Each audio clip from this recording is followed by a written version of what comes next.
Good morning. I'm blessed and grateful to be in recovery. My name is Dr. Felice Cellini, and this is our Sunday morning Why Wait for Recovery community meeting, and welcome. My name's Haiti, and I'm so blessed and grateful to be in recovery. Every Sunday we get together. I am a compulsive overeater. I'm a binger, purger. I am an emotional eater. I am a drug addict in recovery, and it is awesome. And I'm an alcoholic, drug addict, anorexic in recovery as well. And recovery is awesome, you guys. And so we're going to talk about recovery. Today we're going to talk about gaining back the weight. And we're also going to talk about humility. So we're going to do a couple of things, right? Humility is a spiritual principle that we're up to today. We're not going to talk about being humiliated, which we did the whole time that we were using. But we're actually going to talk about humility. And then after, we're going to talk about gaining back the weight. So do you want to add something? I would love to add something because gaining back the weight, as I had bariatric surgery almost 2 years ago, February, actually it is 2 years ago. The 17th was my anniversary for 2016 was when I had my sleeve surgery. And one of my biggest fears became gaining back the weight. As an addict, I thought it was a quick fix. I thought that it would take, if I was thin, I'd be happy and everything would be perfect and would be awesome. So I lost the weight, but I wasn't happy. I was still miserable, shamed, guilty, all those wonderful things And that scared, go, right? and really You were scared. And that fear still comes up. And that fear afterwards became gaining back the weight and eating things that I wasn't supposed to eat, and all these different fears that I carry with me. And that fear kicked in last night as well. And I actually called Felice. Yeah. Because I was going to a good friend's 60th birthday party. I'm a drug addict in recovery too, and all I really knew was that I was going to be around people that were massive triggers for me. This is like really good friends that I helped set up the party. All I wanted to do was have a cigarette, another one of my addictions. I wanted to get high and smoke pot, and I didn't know what food was going to be there once I'd smoked and done all those things.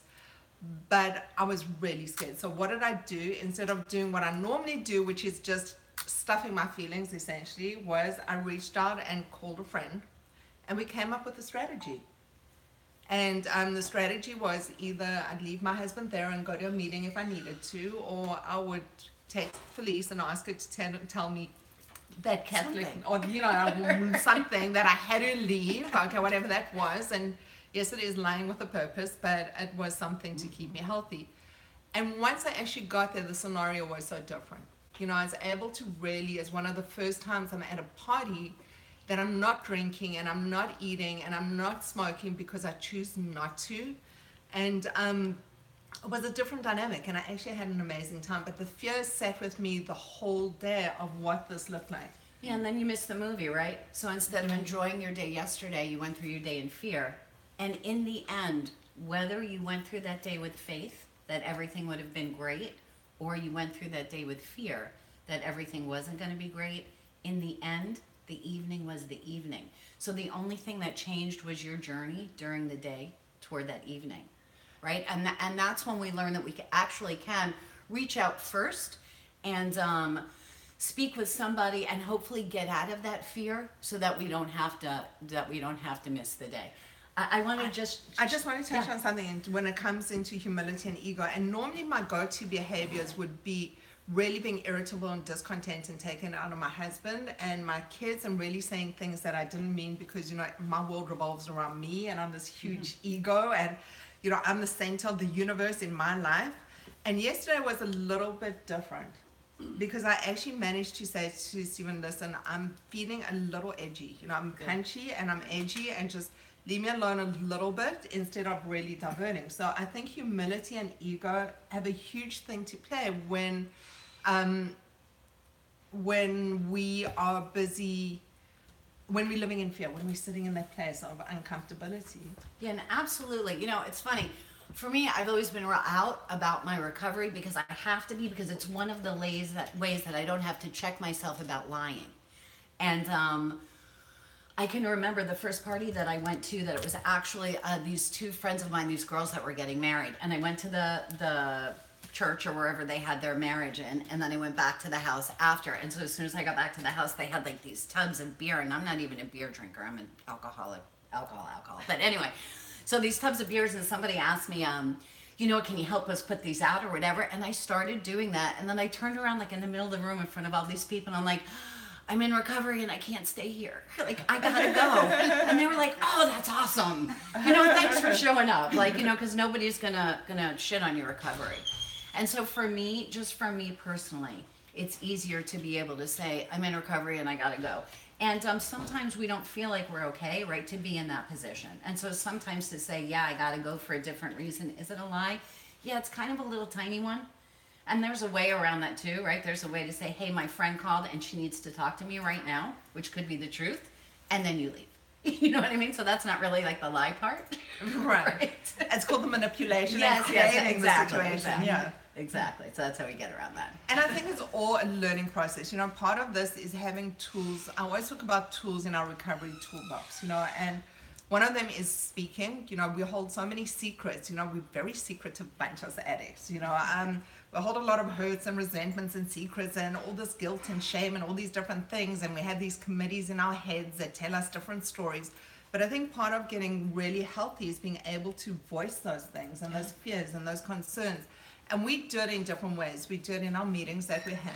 We also have a private group on Facebook that is called What's Eating You, that helps us go in and share whatever we're thinking about and whatever those concerns are.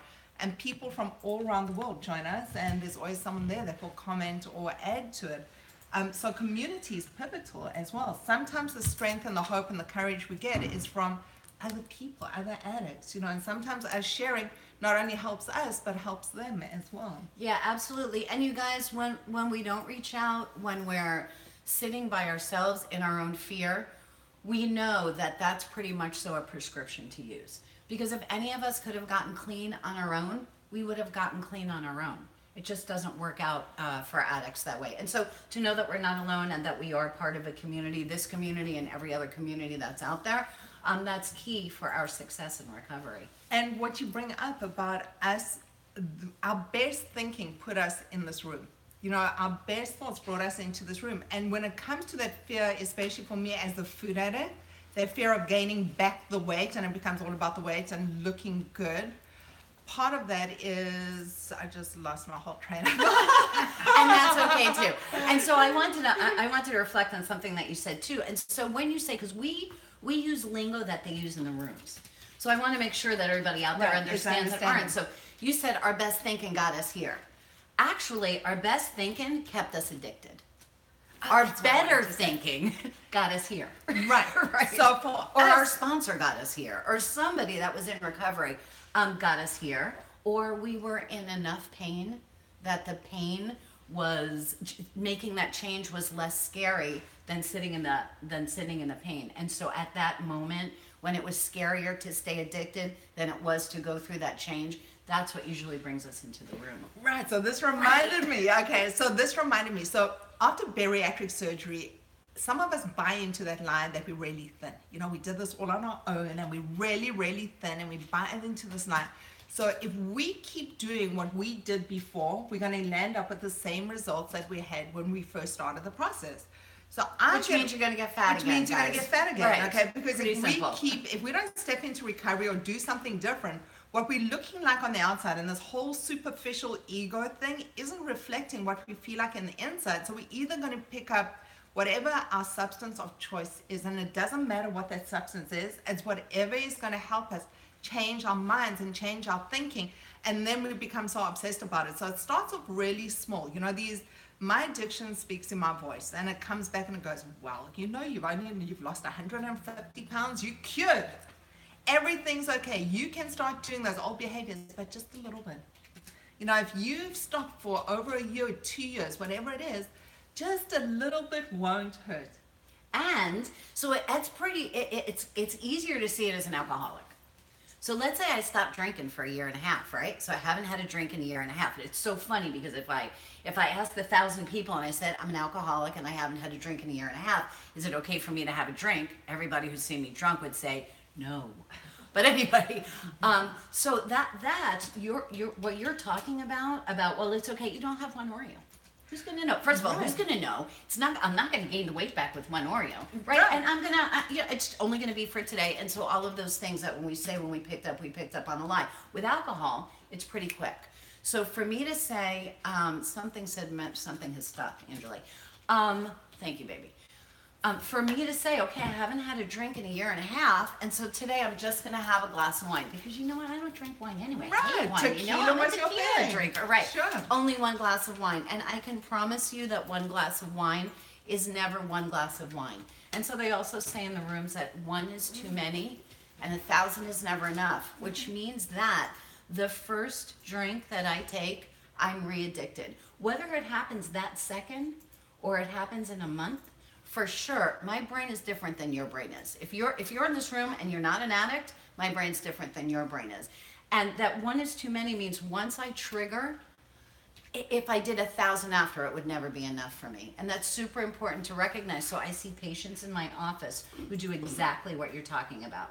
And so they're 3 years post their surgery, you guys. They've lost originally 120, 150 pounds. And they're 3 years post surgery, and they've gained back, Anjali, we see them all day long, right? They've gained back 150, 160, 170 pounds. And they have no idea of how it happened. But we know exactly how it happened. It happened because you started using again. And Right. because when you're 200 pounds overweight, you guys, it's not because you're an overeater. It's because you have a problem. Whatever your problem is, whatever you're trying to feed, the end result of that problem was your addiction. And if nothing changes, nothing changes. And if you go back to doing what it is that you did, you're going to wind up exactly where you were, which is gaining at least your 150 pounds back, right? If Correct. you've learned nothing, the only thing that happened was you weren't capable of eating the way that you wanted to eat for 2 years. Right, and also we start getting back into that whole mindset and playing those games. And you know, for me, I'm the addict. I'm not an alcoholic, but my great fear is picking up alcohol because I can swap one addiction for another. So alcohol never spoke to me, but I don't drink because I've picked up food, I've had the sex, I do the drugs, I've swapped one addiction for the next because I'm that type of person. Okay, I'm an addict. So I will do whatever feels good, and if it feels good, I want all of it, and I want more of it until I just can't get enough of it, and then it becomes a whole obsession, and it's all I think about all day.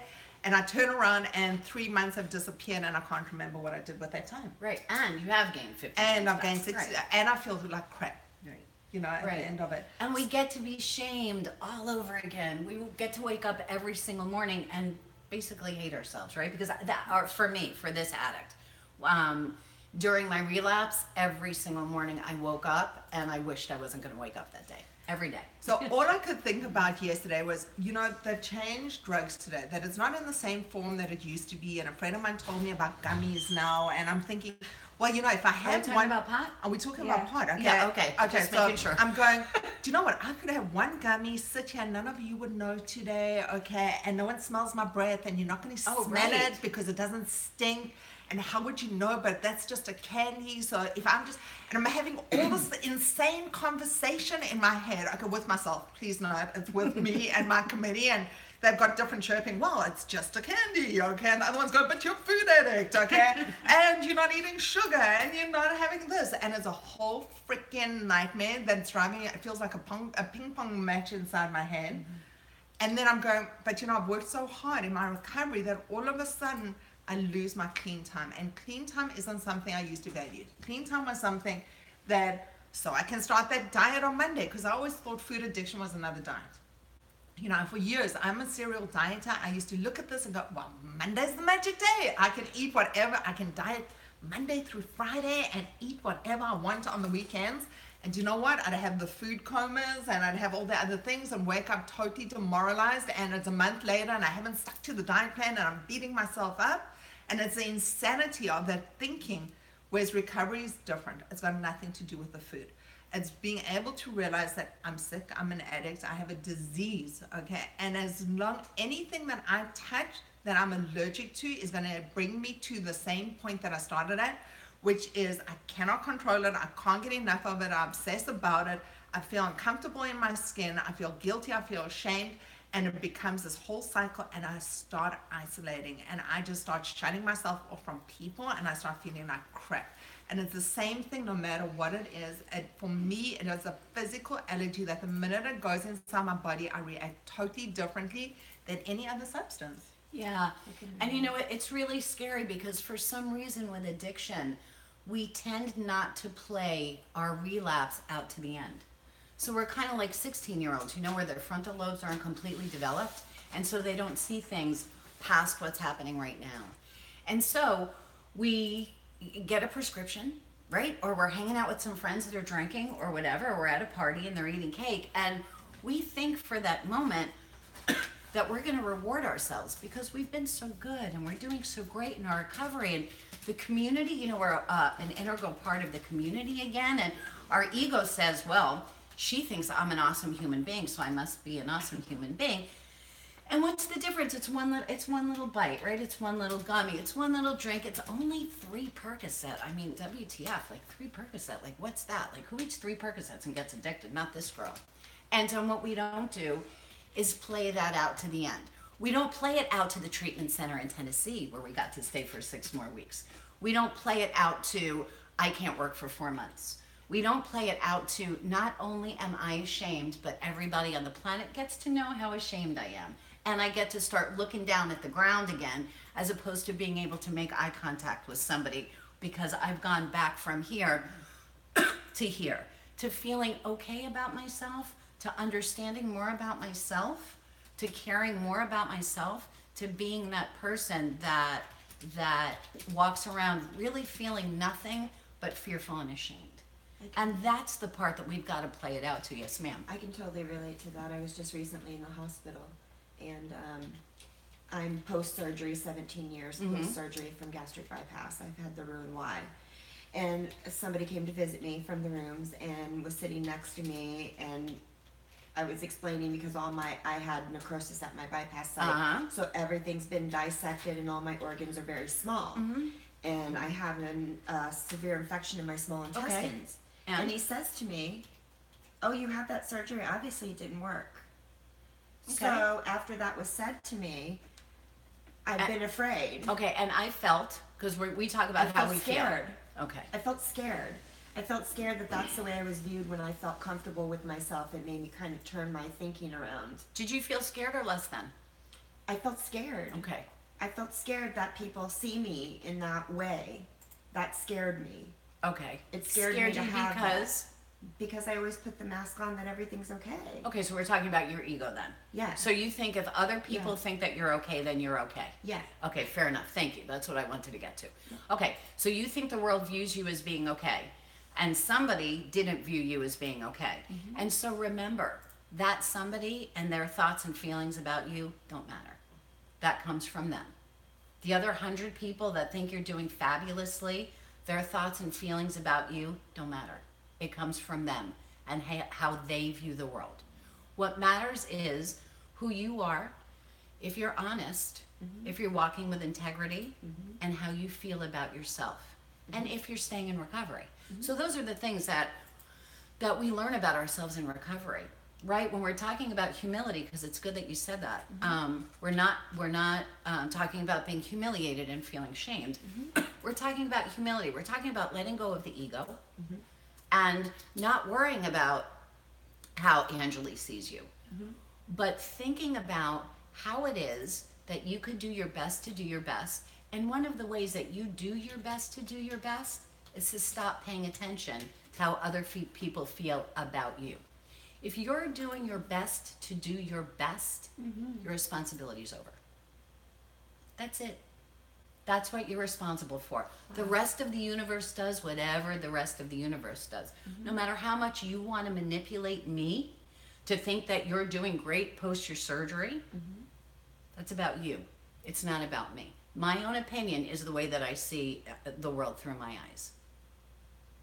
Okay. Capiche? Capiche. Right, so his feelings about you ain't none of your business. Okay. You got me? I got So you you. felt scared because he viewed you in a certain way, and I think everything's been thrown at me all at one time. Over you the past several weeks. you got a whole bunch of recovery thrown at you. Yes. Yes, over the last couple of Over the weeks. past couple of weeks, yeah. it's been very, That's true. it's just been like one thing after another, and it's like, I keep working on each of them. I keep trying to find humility. I keep gratitude. We don't use the word try here, by the way. Okay. Well, I've I'm been doing my finding best it. too. Okay, good. Yeah, I've been Good. finding it. I'm learning how to be okay with the fact that I have these character defects that are really smacking me in my face and trying to do the best to do that. And then I got knocked back with that thinking. I allowed myself. Yeah, I allowed myself to feel a certain way because of what Yeah. somebody else said. Yeah. So I allowed just somebody felt- else's opinion of me to matter because I'm not sure about how I feel about myself. Yeah, it just made me feel ugly. It made me feel, not worthy, I guess. Right. So you felt less than. Yeah. Yeah. And so that's what we started with. Did it make you feel less than? And so remember, I can't make you feel less than. You do that all by yourself, baby. Oh, yeah. Yeah. That's something that you do by yourself. So I have to give you kudos because you stepped into this room. You're going to do the workshop. It's like, she's like full blown on like, okay, I'm going to do this recovery thing right now.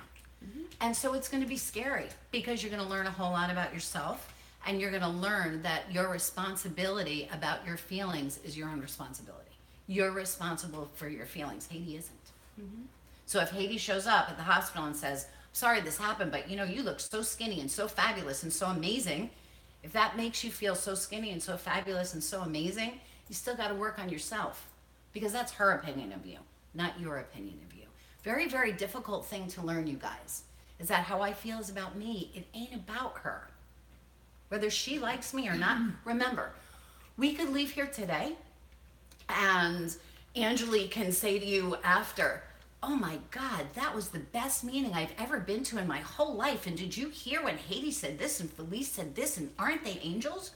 Or she could leave and say, who the F do those girls think they are talking about recovery? They don't even know how to spell recovery. The one's got a really big mouth and she's abrasive. The other one talks and talks and talks, right? Right? We presented exactly the way we presented. Your experience and how you viewed it is about you. What you got out of it is about you. Your whole entire universe is just your perspective, right? The only thing that you are in control of is your own perspective and your own actions, not my opinion of you. Okay? Yep. And so that's one of the biggest lessons that you're going to learn because that's what's going to allow you to be happy, joyous, and free. Not because of what he thinks, but because of how you feel. Because when you're doing your best to do your best and you're walking through this journey, living those spiritual principles as best as you can, you're going to be the majority of the time happy. So good job, you. Congratulations to you. You're doing great, by the way. You're doing great. You share, you're doing great. And I love that you share and that you speak up and you're really working on getting healthy. And I just want to invite other people because this is what we do is we encourage other people to step into recovery. We're on Zoom. Zoom is a private platform that no one knows that you wanted. You step into the meeting via Zoom. We can hear you and you can speak and you're in the room with us. And no matter where you are in the world, you just hop on.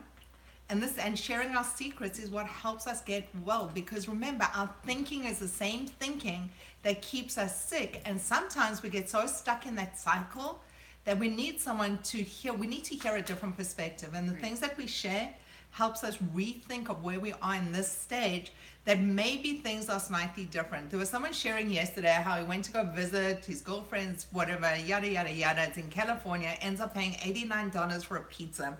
And he's freaking out that he's paid $89 for a pizza. This is at an NA meeting. And I'm going to him, but that's awesome. There was a stage that we never had 2 cents to rub together. We were spending all our money on drugs. Okay, so for you to be able, yeah, and me too. For you to be able to spend $89 on pizza is, God bless you. You know that you're in that position that you could actually do that. That's quite an accomplishment. That's perspective, right? That's perspective. Yeah. Same thing happened. I spent $89 for a pizza. Should I thank God that I got $89 or should I complain? And by the way, when I'm complaining about the pizza and I'm calling Anjali and complaining about the pizza and I'm calling Ahmed and then I'm calling you and I'm complaining about the pizza, I get to walk around the negativity all day long, right? As opposed to saying, I got $90 to spare. Yeah, and there's no gratitude. You're not Thank you. experiencing gratitude Thank you. for anything. Thank you. And That's exactly correct. Thank you for saying that. And it also ties into, I think, the way that I was brought up and the way that I see myself is that I was entitled to be happy. Like, I don't know where this crap comes from, but I have this perception that I'm entitled to be happy and this is the life that I'm supposed to live. And We are. all of a sudden, when I get uncomfortable and deal with, and I'm very happy resonating in sadness because I'm not happy and I can justify why my life is miserable and things are really bad because I'm entitled to be happy and I'm entitled to have that cake and I'm entitled to do all these things. That's my ego speaking. I don't know where I came up with this perception. And we are entitled to be happy as long as we're working on our happiness. Well, we It's like can I'm choose entitled to to do it. have a paycheck as long as I'm going to work. You know So, what I mean? right, and- So if we're doing the work, then yes, that will be the outcome. That we will be happy. But just to think you could sit in your corner and eat and smoke dope and smoke cigarettes and be miserable and you're entitled to be happy, that's the part that don't work. So wishing doesn't come into No, this. no, Wishing it myself doesn't. thin It doesn't. Happiness, no. and happiness and all that kind of stuff. You know, I had one of our community members call me the other day because she's really freaking out and she's having issues with a client and all the stuff at work. And I'd been sitting with her in the morning and it was later in the afternoon and she was still resonating with the stuff.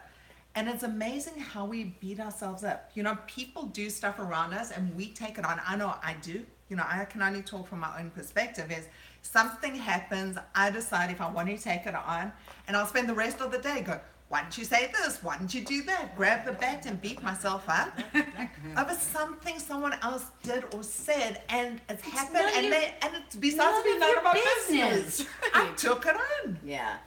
Yeah, and so we talked about that, right? Stepping into the middle of somebody else's chaos. Like, why? Why? You know, there are great things that happen out there in the world, and there are great people out there, and there are people who are sick and sad and suffering and bad things that happen as well. And for me, when people want to talk about the bad things that are happening, my thing is listen, if you want to have a conversation because we're collecting money for a fund, let's have that conversation and step into whatever part of the solution we can. Otherwise, I don't need to talk about other people's misery. I don't. It doesn't serve me, and it doesn't serve me in my recovery. Do I feel when something bad happens? Of course I do. Do I have to stay there? No, I don't have to stay there. I don't have to sit on top of somebody else's scared or sit on top of somebody else's suffering so that I have something to talk about. So It doesn't make me important. I just want to do a shout out to Mary Ellen, by the Hi, way. Mary Ellen. Hey, Mary Ellen.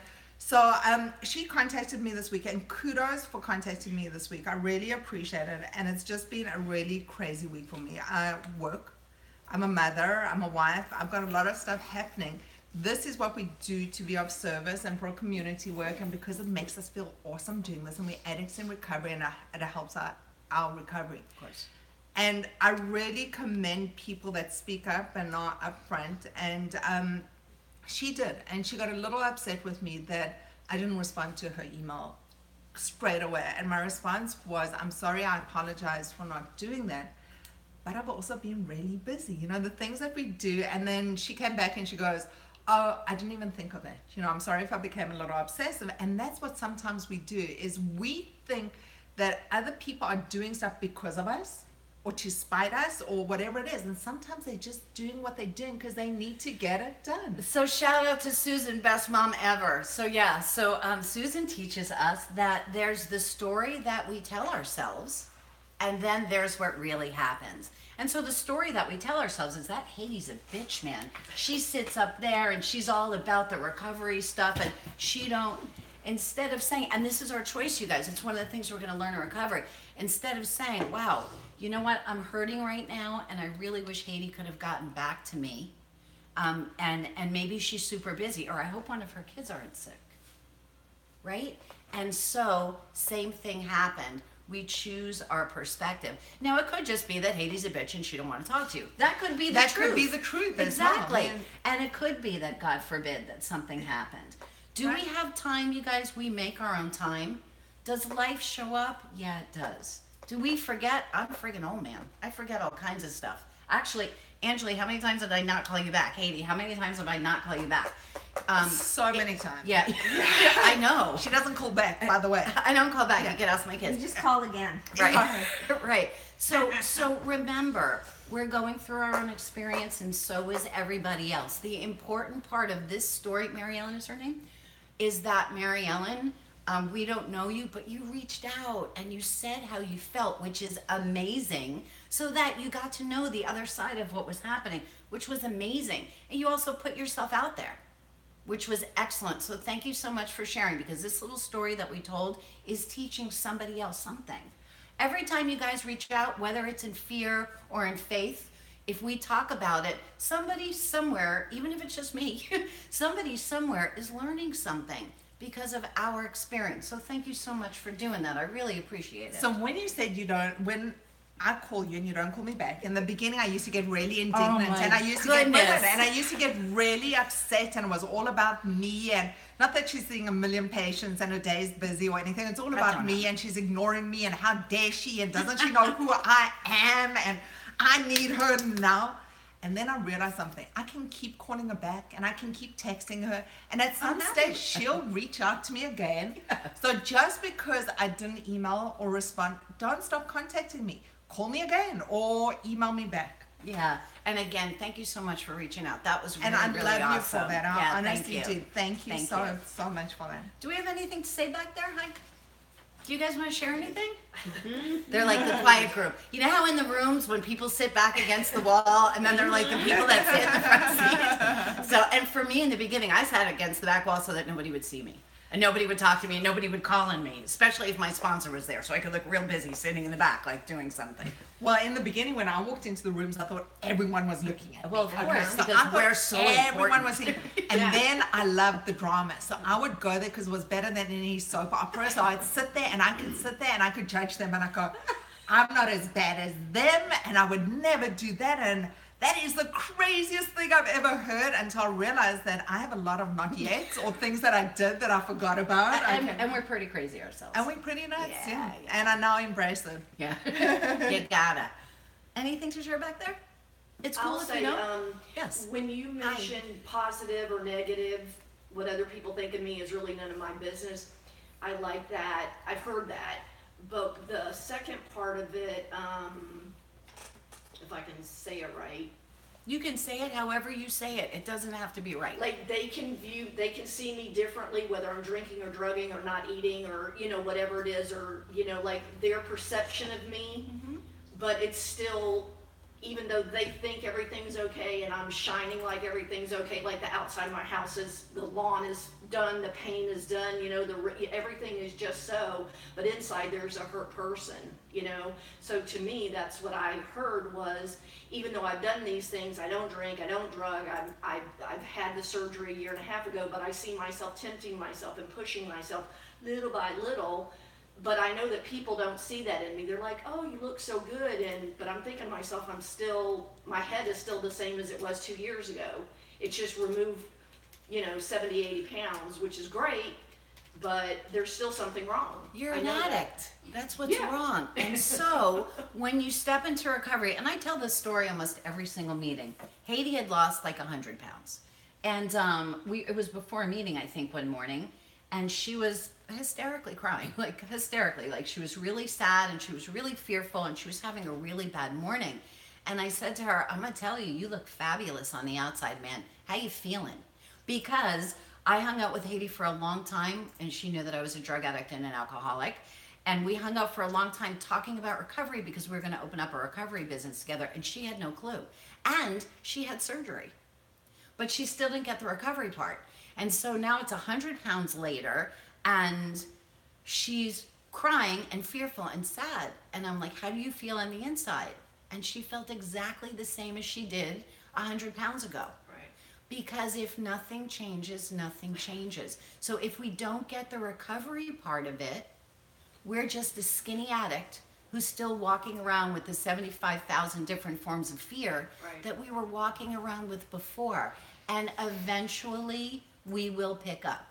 Eventually. And then you'll be one of my patients that, not you will be one of my patients who comes back in, who's gained back 120 pounds after you lost 100. So it's about you guys, it's never about the food, and it's not about the opiate, and it's not about starving myself, and it's not about binging and purging. It's about what's eating me. What's going on inside of me that keeps me sick and scared and suffering? That's my problem. What I'm picking up ain't my problem. Remember, we get clean. We clean out those receptors so that we could step into recovery. We learn to stay in recovery so that we don't use. Not using is the end part of our recovery. But just not using don't make us in recovery. Not at all. You know, I'm a lifelong addict. Not everyone's got a different story. My story is I'm a lifelong addict. Unfortunately, it took me 40 years to get into the room because I've always looked good on the outside. I've always maintained this fantastic outer appearance. You could ask me, I'm always upbeat. I'm always like that perfect kind of person. My story isn't where I landed up in jail at 17 and was forced into different kind of ways and different perspectives and that kind of stuff. That's not my story. My story is really that unrelenting standard of always showing up and presenting well, and it took me 40 years to get help. And that's the saddest and the most amazing thing at the same time. And my wish is that people find that earlier, because to live that way is the loneliest, most unhealthy, saddest place to be and the darkest place to be, because the stuff that I hid inside, when you looked at the beautiful home and the beautiful kids and all the other beautiful, successful stuff that comes with it, it was a hollow presence and a hollow person that stood in front of you. And even though shiny and happy, I was miserable and wanting to die on the inside. Right. And that's the whole thing. And that's where our addiction takes us. So, and remember too, you guys, once we're using, we get to wake up every day and pay attention to our addiction, as opposed to waking up every day and paying attention to what it is that we need to heal. And so the addiction part of that end stage, because the addiction, what we're using is the end stage. So now we've got something else to pay attention to, instead of paying attention to what it is that's inside of me. Why am I so scared all the time? And how do I learn to get over that fear? And looking good on the outside, we all did it. You know, I had 7 years clean. I didn't use until I was 36 years old. My 17-year-old son died in an accident, and I started drinking. So I was 36 years old. So I was never that kid that got in trouble. I've never gotten a DUI. I never went to jail. I never had any of that stuff either. So on the outside, my life looked pretty good too. I had just graduated from medical school. I had my life. I lived in a big, beautiful house in Miramar. I had, you know, the right amount of children and a great looking significant other. And I had all of that stuff too. And I was dying inside. And that's all people saw, was how I presented on the outside. And after that 7 years clean, you know, we're going to talk about humility for a second. And if I had some humility when I was scared, I would have said I was scared. I need help. I would have said to you, because I saw you every friggin' day of my life, Haiti, I'm scared and I'm in trouble and I got prescriptions. Yes, and but I'm she gonna had use them. 7 years clean, and that's what she was hanging on to. Yeah, yeah. And you guys, they say we can't live on yesterday's recovery, and we can't live on yesterday's recovery. That's absolutely the truth. And so before I had my relapse on drugs, spiritually, I was walking around afraid. And that's the stuff that we're going to look at, because my problem is my fear. My problem ain't the drugs. The drug is just a really bad solution. What my brain considers a good solution at the time, it's a really bad solution to what's actually eating me. And that presenting well to me that I never ever thought was Ever. ego. I mean, that's all the ego, no humility. And I was on shit tons of opiate, and you didn't I didn't know. know. No. I didn't know. She presents. She's a Yeah, great I liar. present really well. Fabulous on liar. opiates, you guys. Yeah. We fabulous liars. Yeah. You know, and the other thing is, just because we're abstinent and we may be, I mean, being clean is key for us to start sorting out our heads, and staying clean is essential. But there's certain points that life starts showing up. And the amazing thing is, it all happens in one day. Okay, so I start working on my recovery. Everything's awesome. And then all the shit starts flying at me from all sides. And generally, it's all at the same time. And if I don't have enough tools inside my toolbox and enough resources, and I start giving into the committee in my head, and that point where I come to that crossroads. I can either choose to pick up, or I can choose to do something different, and that different could be anything. It could be tuning into us, it could be stepping up to Zoom, it could be reaching out to a friend, it could be posting in our Facebook page, it could be absolutely anything else. That becomes the trying point of my recovery, and that becomes the true test. Yeah, and so Dawn, I love that you said, and so you're not walking around with gratitude. So everything that you just said, because all I said, blah, blah, blah, blah, and she's like, yeah, and you're not in gratitude, right? So yeah, what you're talking about is now, when we decide to look at, because your life was happening all around you all the time.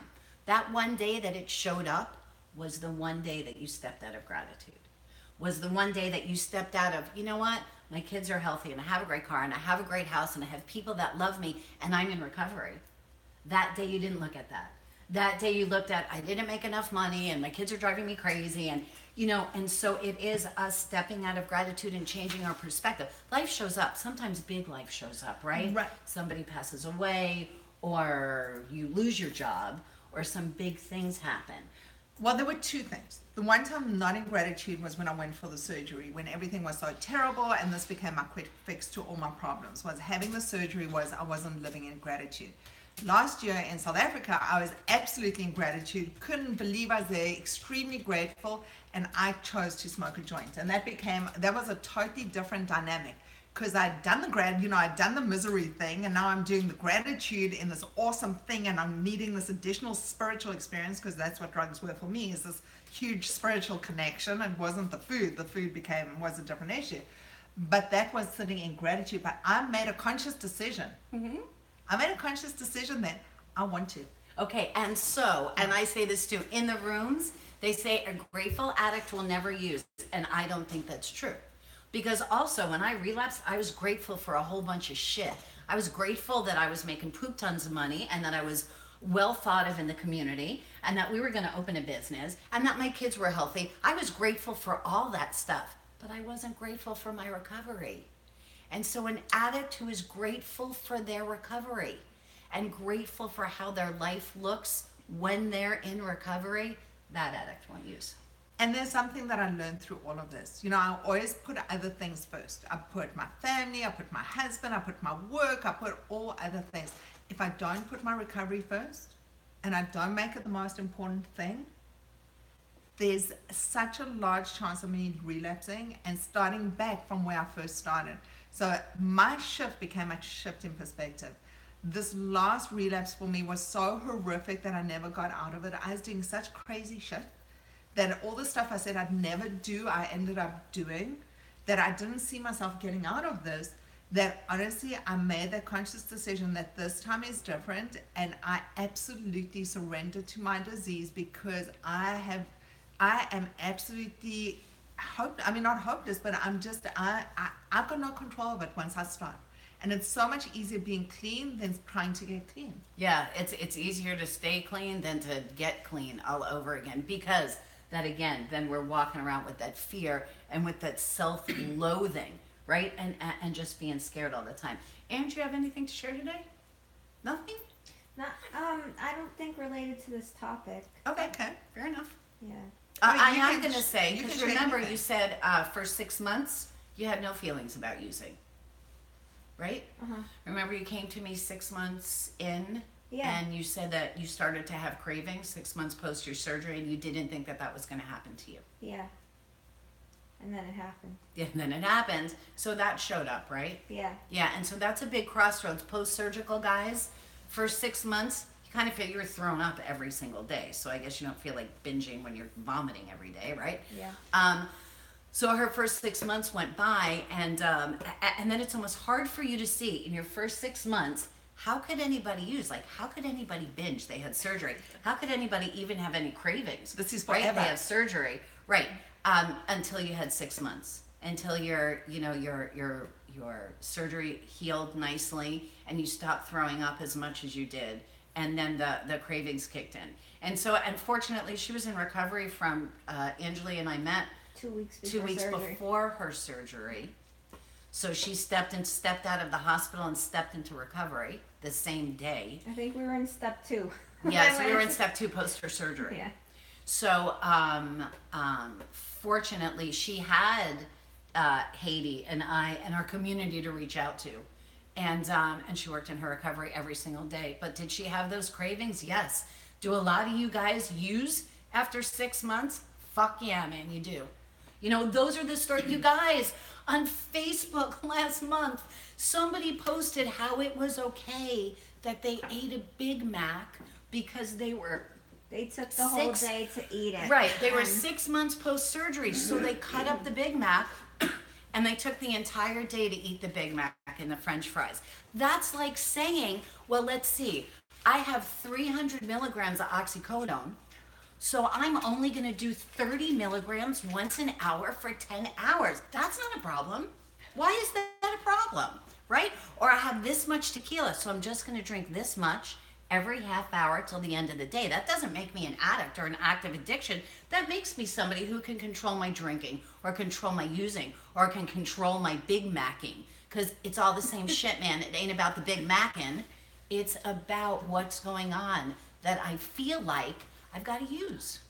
So what brought me into the rooms and what had made me have the surgery is I thought I could use in a way that made it okay. We all Okay, did. I thought that if I had the surgery, I could still do the stuff and eat the stuff and do everything I was doing before because it was all taken care of. Like that magic pill, okay? The same way that when I stepped in, that I could maybe control my drug using if I stepped into the rooms and they would show me how. If only. If only. So I see these posts online where people have a surgery and a week out and they're already doing the stuff that they weren't doing, that they weren't supposed to do before and they haven't healed. Drives me insane. And not only that, I must tell you something. In the beginning, I could eat this much. Okay, this much made me full. Today, I don't have that trigger. I'm the type of person that doesn't get full. I don't have a switch off switch. The same way that you could eat 600 Percocet and not feel it. The same way I can have 50 joints and not feel it. I could eat and eat and eat until I get sick, throw up, eat some more, and then have a food coma. I mean, just that is me, okay? So now I'm at the stage that 2 years after surgery, I don't have that trigger going, you full now, stop eating. So I really have to be very cognizant of what full not only feels like, but what my plate looks like and what I'm serving myself and what I'm eating, because you know what? That food stuff is so insidious, okay? It is all of this addiction stuff is like walking a tightrope. It really is. That is, I value recovery so much more than anything else, that I'm so cognizant of everything that I put into my body, and I'm so vigilant about it because it doesn't take a hell of a lot to trigger me. Right. Right. Ange, you wanted to say something else? Oh yeah. When Haiti was talking about, sorry, I need to think for 1 second. Okay, yeah. When you were talking about, the people who you see 1 week out are doing those behaviors that we're not supposed to do. I think, I just wanted to say, I think like as somebody who doesn't not I'm speaking about me, about that other person, whoever they may be, not understanding about recovery, I think it's like the surgery's almost like it gives us that false hope. It's marketed to us in that way, even by our surgeon. But I think when you learn about recovery, like all of us in this room are lucky enough to do, then you see that it's more than just about what we eat. I guess my point is you don't know until you know. Exactly, and it ain't about the food, and that you don't know because they don't really tell you that during your surgery, that it's not going to be about the food, that it's going to be about you recovering spiritually and you eating that little bit of whatever is your trigger food a week out is the person. And if we were in a group of Alcoholics Anonymous and there were 1,000 people and we asked everybody the first time you got out of treatment, how many of us drank on the way home from treatment, we'd have a whole lot of hands raised. And so that's with every addiction. Because with every addiction, we feel like, okay, we got this. I was just in a treatment center, so I didn't have a drink for 6 weeks. So now I know how to drink responsibly. Your problem before was that you had 63 Oreos, not that you had one, right? And my problem was that I had a bottle of tequila or 8,000 Percocet, not that I had one. So now we're at a treatment, so for sure we can have one. Wrong. No. It doesn't work like that. That one triggers our addiction, switches on that switch, and we're back to ground zero, man. We're back to exactly where we were when everything came tumbling down. Yes. I was just also remembering, I think I was like a week and a half out, and I was talking on the phone with Haiti, and I was still vomiting a lot, and I'm like, well, I think I'm just gonna have a piece of bread because that will make me vomit. It's gonna make me feel better. Yeah, and I was like totally convinced that it was fine because that's what you eat when you vomit anyways. They tell you, well, eat white bread or white toast. Whatever. And so Haiti, she didn't tell me not to do it, but she kind of talked to me in a recovery way about it, and I was like, oh. Because otherwise, we just do what we do. We do what we know how to do until you know different. Yeah, so exactly. This comes back to the gummy, Okay, so this comes back. If I put the importance onto the substance, and no matter what it is, and my thing is switching one for another, I switch almond flour for this shit, and gummies for smoking a joint, and all the other stuff, and I put it on the power, I turn it onto the focus being the substance, then I can remain a victim during the whole process, and it doesn't deal with the big issue, which is really my thinking. And that brings it back to my head and me and my thinking. It doesn't matter what that substance is. It doesn't matter what. If you're I'm an picking alcoholic up. drinking vanilla essence all day because it's got alcohol in it, doesn't make me a fabulous baker. You know, it comes down to the same thing. It doesn't matter what we're doing, it's coming back to the same issue. It's not the food, it's not the drugs, it's not the alcohol, it's not the gambling, and it's not the sex, it's my thinking. Yeah, and you know they say that 30% post bariatric surgery, 30% of you guys will switch to alcohol and become alcoholics because really in the beginning you only needed that much tequila, right? So you have a shot and you feel differently. And I would imagine it's a whole lot easier to eat post surgery. And by the way, if you're an anorexic, it's so much nicer to drink or eat pills than to eat food, You'll get that. right? So, yeah. Yes, ma'am.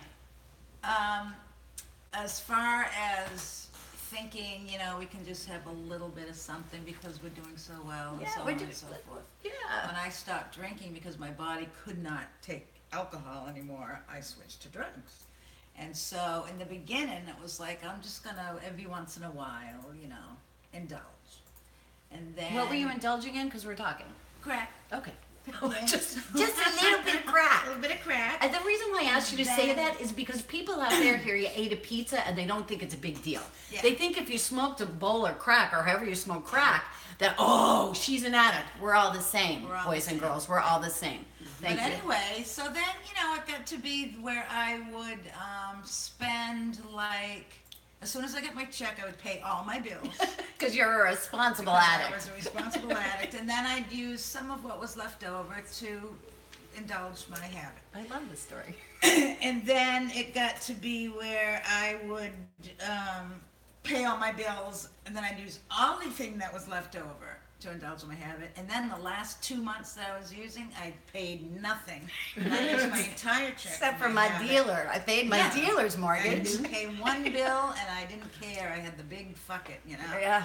And so yeah, it happens. You think you can just do a little bit, and it's not long before you are right back. That's And right. how I- quick? Right back. And also, my mother got in the mail one of those like little health things trying to sell geriatric people something.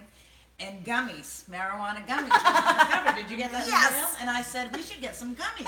And then I said, what am I saying? I said, I can't eat gummies. Oh my God. I mean, for a second, it was like, what a great idea. It was a great Eat a idea. gummy or two, and what's that, you know? You know what I love about your story, by the way? So we talk about community and staying in a recovery community so that we could stay clean, right?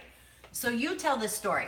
I want you to go in front of 1,000 people who've never used a drug or aren't addicts and tell that story. Oh my God.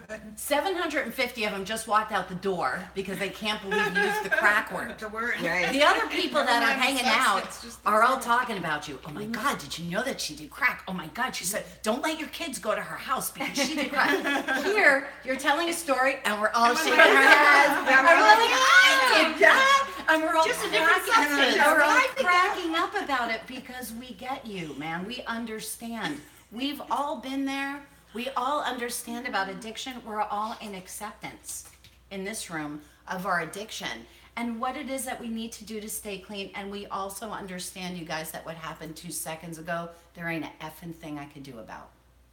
So for me to live in yesterday and wish I didn't do this doesn't serve me at all. And so what does serve me is for me to step into recovery, step into the rooms, giggle about the fact that I was spending my rent money on crack, and move forward in your recovery. Thank you for sharing that. That was So, awesome. We Facebook are going to have a quick Facebook question because Okay. we're starting to run out of time Oh. a little bit. Facebook question? Yeah, so Sarah says, Hi, Sarah. Hi, Sarah. Just to clarify, just curious, are most people in this meeting after surgery? I did not have surgery, nor am I heavy enough to be approved for it yet. I am a sugar addict. And then she says again, online shopping is never mentioned here as an example, but I am that too. So we do mention. So we mention gambling, sex, shopping, whatever it is that you're doing. That first step says, and my life has become unmanageable. So whether you're spending your rent money on crack or you're spending your money shopping on the internet, it's making your life unmanageable, and you can't stop, and you promise yourself you're going to stop, but you go through your day not stopping, you go to bed feeling a little guilty, and you wake up ashamed. You're an addict. Yes? It's like when you say addiction is addiction, it's not about the substance. The feeling behind it is what we work on, and we all have the same self-deprecating feelings. Thank you. And the other thing in a nutshell. And the other thing that we touch on is cross addiction. You know, just because you put down one addiction and not pick up another doesn't make you an addict. People who go for surgery are food addicts. No matter how you want to spin it, you are an addict. And not only that, when you put down the food, I put down the food and started smoking because it didn't make me hungry. And I could smoke pot.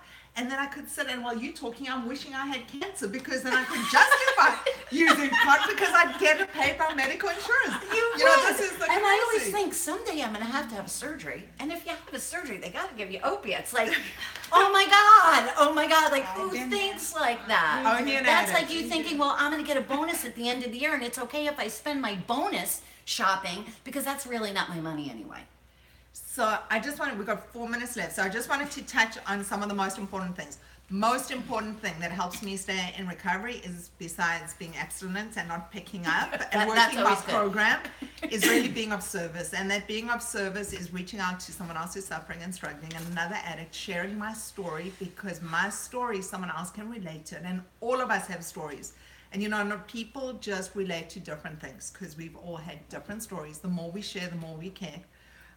And we can do it in many ways. Text us, post in Facebook. If you're not a Facebook person, IM us, email us, whatever it looks like, reach out to somebody else. Do not stay inside your head. And eventually, also, we're going to get back to you. Stop being a spectator. Stop being a spectator and say how you're working on your recovery. Step into the room. Our room is on Zoom, or it's here in South Florida. Come join us. We have an awesome time. The cool kids are all in recovery, just so you know. That's what I say. Right, and we reach thousands of people. The one thing that we do is we also have a workshop. These workshops help us carry the message forward because we are self-funding. We do pay for advertising, marketing, all this kind of stuff. It all goes back into the pool to help pay the message forward. So we have a workshop starting on the 17th of March. Only 25 people are allowed in. It's with Felice's workbook. It is awesome. It's awesome. And honestly, as a kick-ass kind of workshop, everyone who does it gets something out of it. Yeah, and we get great tools. And you guys, the workshop's really hard work. So if you're really ready to work on your recovery, you know, with everything inside of you says, I want this thing, then you're the person that's supposed to check out the workshop. Right, it's not a spectator sport. So recovery really is not a spectator sport. The other thing is if you've relapsed, come back. We don't shoot our wounded. You know, we welcome you back. We want you in the rooms. We want you healthy. Addiction kills. It's not a joke. It wants us dead and it wants us suffering the whole way there till we actually end up in that place. So really, life and choosing happy is such an awesome place to be. Choice. It really is a good choice. We just sometimes forget how to do that. And this is what we do. We'll be here holding your hand all the way through. We're an awesome community. And you guys, we're not OA, and we're not AA, we're not NA, we're not GA, we're not any of the A's. We all got clean in those rooms. Shout out to those rooms. Thank you for saving my life. We're two girls who are here talking about our recovery. That's it. I always close with the promises from the big book of Alcoholics Anonymous, because for us who work on our recovery, these promises come true. If we are painstaking about this phase of our development, we will be amazed before we are halfway through. We are going to know a new freedom and a new happiness. We will not regret the past nor wish to shut the door on it. We will comprehend the word serenity, and we will know peace. No matter how far down the scale we have gone, we can see how our experience can benefit others. That feeling of uselessness and self-pity will disappear. We will lose interest in selfish things and gain interest in our fellows. Self-seeking will slip away. Our whole attitude and outlook upon life will change. Fear of people and of economic insecurity will leave us. We will intuitively know how to handle situations that used to baffle us. We will suddenly realize that the universe does for us what we can't do for ourselves. Are these extravagant promises? We don't think so. They are being fulfilled among us, sometimes quickly and sometimes slowly, but they will always materialize if we work for them. My name is Felice, and I am so blessed and so grateful to be in recovery. I'm blessed and grateful for every single one of you who helps to keep me clean. So thank you for allowing me to be of service. So our gift to you is we have an archive of our videos on YouTube. So if you can't get a meeting or you can't reach out, go to YouTube, subscribe to our channel. It's Why Wait for Recovery, One word. WEIGHT, one word.